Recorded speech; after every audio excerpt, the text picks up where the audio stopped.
Supreme court compound, আন্তর্জাতিক অপরাধ tribunal, attorney জেনারেলের কার্যালয়, সুপ্রিম কোর্ট বার অ্যাসোসিয়েশন ভবন ও সংশ্লিষ্ট এলাকার সার্বিক নিরাপত্তা নিশ্চিতে জাতীয় ঈদগাহ মাঠে বহিরাগতদের প্রবেশ নিষিদ্ধ করেছে কোর্ট প্রশাসন।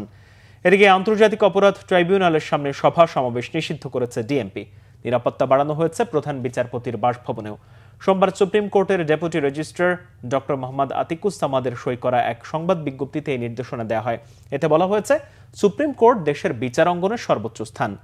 বাংলাদেশের প্রধান বিচারপতি এবং সুপ্রিম কোর্টের উভয় বিভাগের বিচারপতিরা সুপ্রিম কোর্টে বিচার কার্য পরিচালনা করে থাকেন। এছাড়া দেশের বহুল আলোচিত গুরুত্বপূর্ণ বিভিন্ন মামলার নথি সহ কয়েক লাখ মামলার নথি এই কোর্টে রক্ষিত আছে।